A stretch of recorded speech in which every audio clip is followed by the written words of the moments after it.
সকলে দেখেছেন জনাব তারেক রহমান সাহেব রংপুরের একটা পথসভায় তিনি বলেছিলেন জাতির উদ্দেশ্যে যে আপনারা গণভোটের পক্ষে হ্যাঁ ভোটে ভোট দিবেন।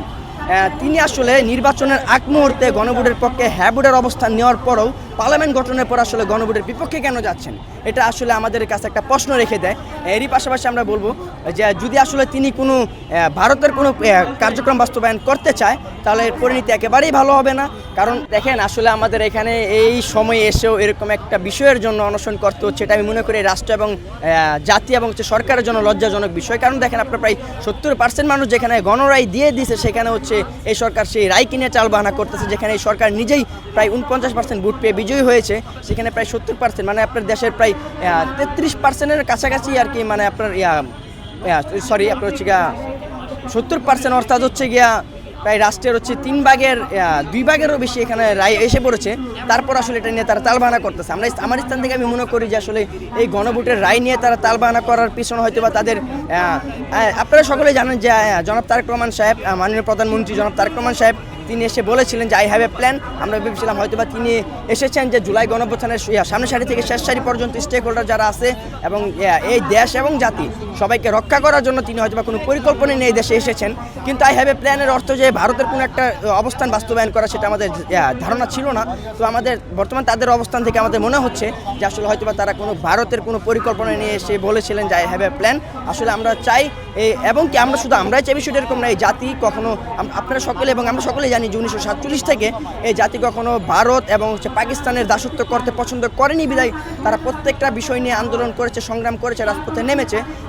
যদি মাননীয় প্রধানমন্ত্রী জনাব তারেক রহমান সাহেব যদি ভারতের কোনো বিষয় নিয়ে বাংলাদেশে এসে বলে থাকে আই হ্যাভ এ প্ল্যান, তাহলে আমি বলবো যে আপনার এই প্ল্যান আপনি মাইনাস করে দিন এবং এই দেশের জনগণ যেটা চায় আপনি সেটা বাস্তবায়ন করুন। এই দেশের জনগণ চায় এই রাষ্ট্র সংস্কার, সংবিধান সংস্কার, এটা চাই বিধায় 70% মানুষ এই গণভোটে ভোট দিয়েছে। সুতরাং আপনি এই গণভোটের ভোট নিয়ে কোনো প্রকার পাইতারা করেন না। আর এর পাশাপাশি আপনারা সকলে দেখেছেন জনাব তারেক রহমান সাহেব রংপুরের একটা পথসভায় তিনি বলেছিলেন জাতির উদ্দেশ্যে যে আপনারা গণভোটের পক্ষে হ্যাঁ ভোটে ভোট দিবেন। তিনি আসলে নির্বাচনের আগ মুহূর্তে গণভোটের পক্ষে হ্যাঁ ভোটের অবস্থান নেওয়ার পরেও পার্লামেন্ট গঠনের পর আসলে গণভোটের বিপক্ষে কেন যাচ্ছেন, এটা আসলে আমাদের কাছে একটা প্রশ্ন রেখে দেয়। এরই পাশাপাশি আমরা বলবো যে যদি আসলে তিনি কোনো ভারতের কোনো কার্যক্রম বাস্তবায়ন করতে চায় তাহলে পরিণতি একেবারেই ভালো হবে না। কারণ আপনার প্রায় আমরা এর আগ মুহূর্তে যতগুলো সরকার দেখেছি যারা পাকিস্তান বা ভারতের কোনো কার্যক্রম বাস্তবায়ন করে দেশ পরিচালনা করতে চেয়েছে তাদেরকে প্রতিহত হয়েছে। আমরা সকলকে দেখি ম্যাক্সিমাম আপনার 11 সরকার, বেগম খালেদা জিয়া অভ্যুত্থানের মাধ্যমে তারও পতন হয়েছিল।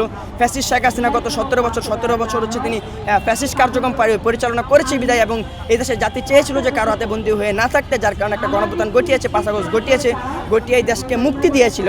যদি তারেক রহমান সাহেব মনে করে যে গণভোটে যে অধ্যাদেশগুলো আছে সেগুলো বাস্তবায়ন না করলে তিনি হাসিনার মতো হয়ে উঠতে পারবে, এই দেশকে নিজের কবজায় নিয়ে যেতে পারবে, জাতিকে নিজের হাতের মুঠো নিয়ে যেতে পারবে, যদি এরকমটা ভেবে থাকে তাহলে এটা একেবারেই ভুল। এই সিদ্ধান্ত থেকে তার একেবারেই বেরিয়ে আসতে হবে। কারণ 5 আগস্টে তিনি নিজেও দেখেছেন যত অনলাইন মাধ্যমে তারও একটা বড় ধরনের ভূমিকা ছিল গণঅভ্যুত্থানে। সুতরাং তিনি নিজেও জানে যে হাসিনা হয়ে উঠতে চাইলে লাস্ট পরিণতি কী হতে পারে। সুতরাং আমরা বলবো যে আপনি জাতির প্রত্যাশাকে বাস্তবায়ন করুন, আপনার জুলাইয়ের প্রত্যাশাকে বাস্তবায়ন করুন। আপনার বাবা যে স্বপ্ন দেখেছিলেন এই দেশ নিয়ে, আপনার মা যে স্বপ্ন দেখেছিলেন এই দেশ নিয়ে, আপনি সেই প্রত্যাশাকে বাস্তবায়ন করুন। আপনি যদি কোনো ভারতের এজেন্ডা নিয়ে আসেন বা কোনো পাকিস্তানের এজেন্ডা নিয়ে আসেন তাহলে সেটাকে একেবারেই ভুলে যান, ভুলে গিয়ে এই দেশের প্রত্যাশা বাস্তবায়ন করুন। একটা বিষয় জানতে চাই,